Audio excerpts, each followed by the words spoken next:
i7 ગુજરાતનો અવાજ। નમસ્કાર દર્શક મિત્રો, i7 ન્યૂઝ ગુજરાતીની સાથે હું છું આપની સાથે પાયલ બામભણિયા। તો જોઈએ આજના મહત્વના સમાચાર। આણંદ જિલ્લા કલેક્ટર કચેરીમાં જાહેરનામાના ધજાગરા।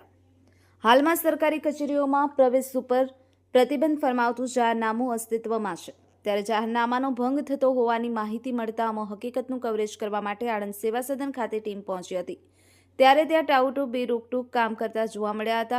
વધુ તપાસ કરતા એક લેડી ડોન તરીકે ઓળખાતી મહિલા અને એક વચેટિયા ભૂતપૂર્વ બુટલેગર દ્વારા ટાઉટોને બેસવાનું નેટવર્ક ચલાવવામાં આવતું હોવાનું જાણવા મળ્યું છે।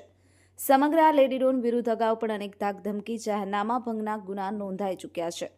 તેના વિરુદ્ધ પુરાવા સાથે અનેક આવેદનપત્ર અરજી અપાયા હોવા છતાં પણ કોઈ પણ સરકારી અધિકારી કે આણંદ પોલીસ તંત્ર દ્વારા નક્કર પગલાં ભરી કાર્યવાહી કરવામાં આવતી નથી।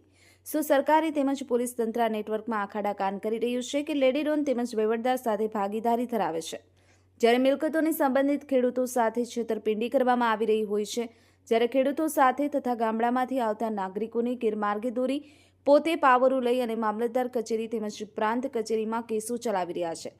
એક તરફ છેતરપિંડી થઈ હોવાની ફરિયાદો પોલીસ સ્ટેશનમાં પેન્ડિંગ છે, ગુના દાખલ કરી કોઈ કાર્યવાહી કરવામાં આવતી નથી, ત્યારે આ ટાઉટો ગેરમાર્ગે દોરી આણંદ સેવા સદન કચેરીમાં વધારે પ્રમાણમાં પૈસા લઈ અને છેતરપિંડી કરવામાં આવતી હોય છે।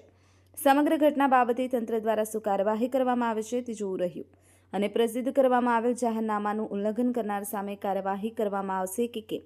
Narendra Sharma, i7 news Gujarati, Anand.